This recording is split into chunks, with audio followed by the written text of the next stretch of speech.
away.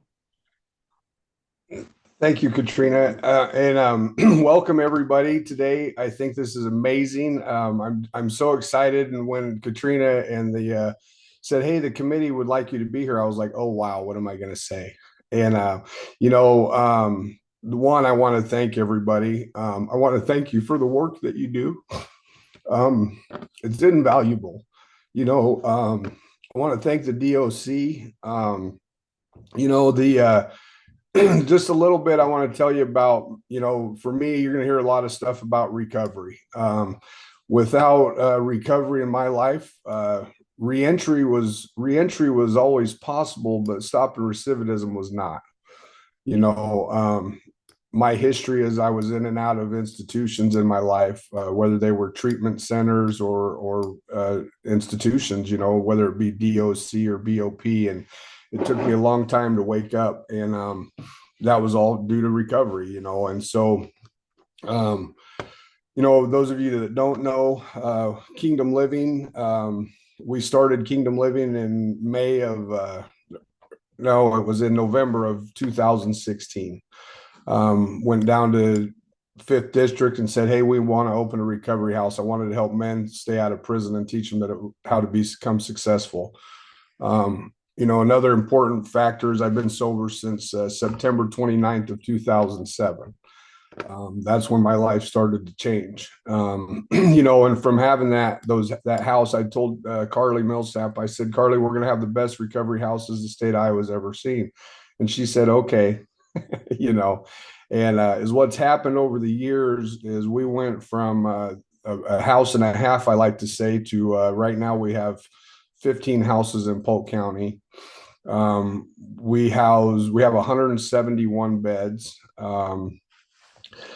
They're all nationally certified and inspected by NAR standards. Last year we had 504 clients go through Kingdom Living. Out of that 504, we had 78 successful discharges, hitting about 15.5%.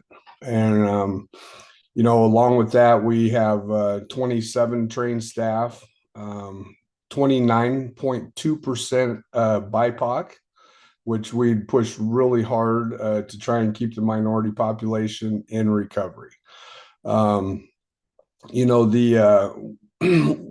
thing about that I'm always so happy about is working with the Department of Corrections. Those of you that don't know, we had a fire take place at one of our houses. A guy was smoking a cigarette. He threw it on the porch, burned the house down. Nobody got hurt. I had so much support from the community, so much support from Department of Corrections. And it kind of ties in. I'm going to tell you a story real quick. It was about a month ago. I got a call from somebody that works down at Fresh Start, and she said, "Hey, we have a gal that we need some help. It was a domestic violence situation, and we need a bed for a night." Well, Kingdom Living doesn't do beds for nights. We do beds for long-term sobriety, and so they told me the situation. They said, "We're going to stay down here with her all night if we have to." And I said, "Well, we'll figure it out." And we worked together, and we got that woman in a safe bed with another group of women, and they got her safe, and that that act alone ensured, and definitely in all the women that were in that house, which were 6 other women, how important it is to work together, right? I always tell people it's not us and them. It's we're all doing the same thing. We're all trying to go home at night and enjoy our lives, and the only way I know how to do that is through recovery. I do want to talk a little bit about, we opened a recovery center on the south side of Des Moines, May of 23.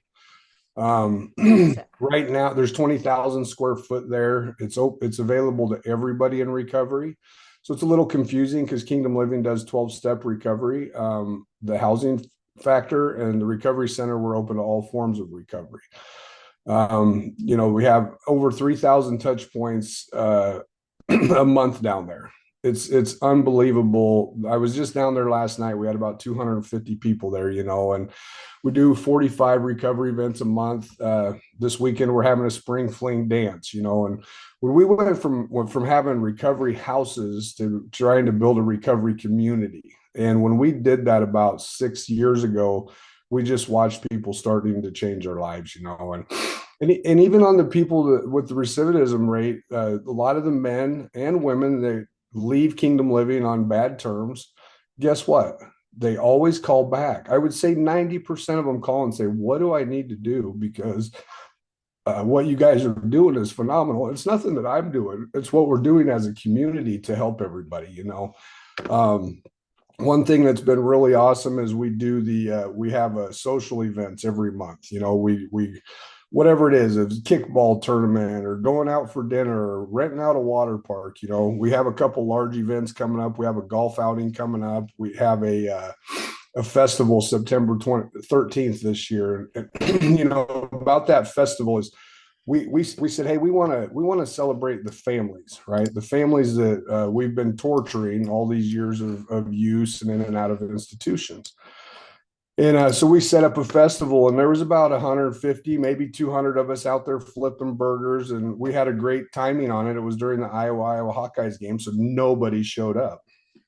And so this year we changed that, but this is our fourth year, and from that couple hundred guys, we last year we handed out 1,800 wristbands at Riverview Park. And so, you know, as what that looks like is it's bounce houses and face painting and you know, superheroes in the morning throughout the early afternoon. And then in the evening, we do live bands and the lady that ran the park last year, she said, I have no idea how you got this many people down here without alcohol.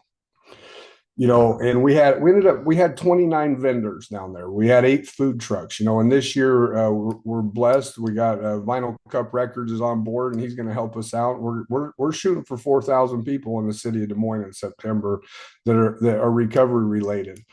And again, you know, my story was I was always in trouble because I couldn't quit using. I didn't know how. And then I had a group of men show me how to do that. You know, one thing that I think is super powerful about today, well, the next couple of days is, you know, the guys that are coming out. I'm seeing more men. We've only had the Women's House a couple of years. I know one woman came out with the program, but these apprenticeship programs, they're coming out with skills. Several of the men have came out and gotten jobs welding, electrical. They're doing different stuff, and they're getting out and they're getting a good job immediately. You know. The education portion is, I think it's phenomenal too. I didn't have an education when I went in. I got a GED, you know, and I don't know how much that helped, but some of these other programs are helping, you know, and the community support, the relationships with supervision and the individuals to me is I've watched it change over the years. I really have, you know, and I'm not picking on anybody in the past. If you've been here for 20 years, I'm not picking on you, but I think that we've grown as a community to try and help each other better, you know, with the communications, the compassion, the empathy. And you know, the one thing that was a pivotal point in my life was I had a lady who I'll just name, her name's Lou Ann Smith, and some of you might know her.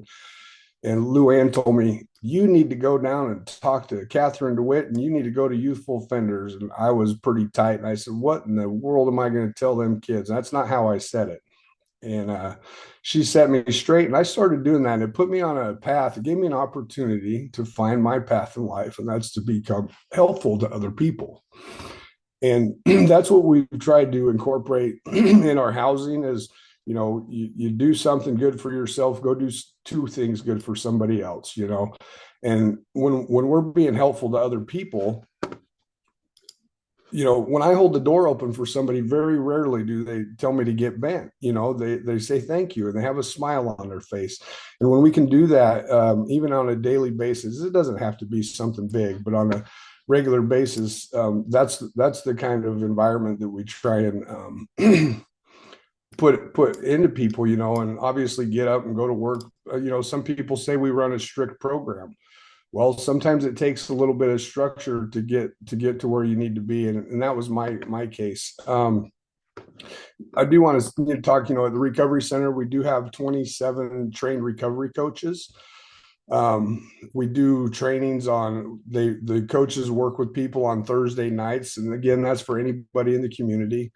We work with several people in the community. St. Vincent de Paul's been wonderful in helping with our clients and theirs. Just community. That's what we're talking about, and we've had a lot of success through that. The transportation, all the issues that people have when they come out of institutions, then there's things that we take for granted. I get somebody getting ready to move out of a house and they're like, well, I've been here for 100 days and I'm ready to go. And I say, okay, good. Where are you going? Well, I'm going over here. Okay, good. Do you have a couch? Do you have a bed? Well, no, but I got an apartment lease. And we try and guide them, and it doesn't always work, but we try and guide them like, hey, let's get ready to leave. And I think those things are super important. A lot of things that we take for granted, people, these men and women don't have. If you're in Des Moines or around Des Moines the first Monday of every month, I would challenge you. I've seen several parole officers come, but I would challenge you to come to Rise Recovery Center at 6 o'clock the Monday night, first Monday of any month. We do graduations. Kingdom Living's we started out organic. We did take a grant for the recovery center. I'm still not sure I like all the restrictions because what we've done is worked for so long, and but Kingdom as a housing, we never did. It was organic, and the program fees that men and women help pay the bills and the staff.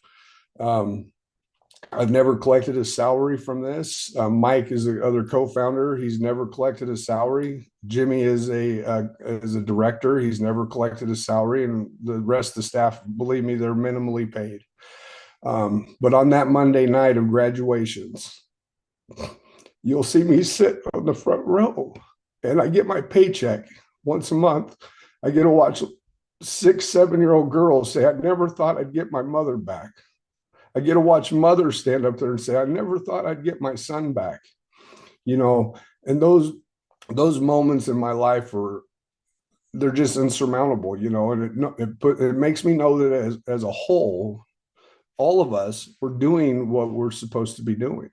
And stuff like this, working as a team to try and figure out how do we make Iowa the best state ever, is through these actions that we're taking with programs like even the conference today. It's like, a lot of people don't know stuff like this exists, and how much everybody's trying to help the community. They're just like, oh yeah, they work over at DOC, or they work over here, they're doing that over there, and they don't realize the impact that it actually has. And I see it and I know it, and I try and install it in all of our clients. I don't. One thing I tell the guys is, my wife doesn't have to worry about where I'm at night. My kids don't have to wonder if I'm coming home, and one, I'm so far past wanting to drink or do drugs. I don't do that. I don't have any partake in any of it, just because my life is so wonderful. I'd hate to see what would happen if I did. And the I guess the last thing I really want to say is I appreciate everybody that's here today. I appreciate the time and effort that you put into your life that helps everybody else. I just think it's amazing, and I love you all, and I will pass it over. I believe it's Dane. I don't know if we're doing introductions to the next folks or not, but I'm super excited, and thank you. Jessie, thank you so much. You are a gift that keeps on giving. And we love you. We appreciate you.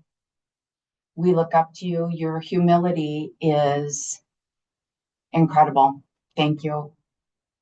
We did have a question from Daniel asking if there was a house in Marshalltown. I went ahead and answered. There is not. But Daniel, I did share Jessie's email with you. And Jessie, I'll speak for you. Daniel, please reach out to Jessie with any questions you might have. I think, this work and this love and this hope for communities in our state can be replicated. Thank you again, Jessie.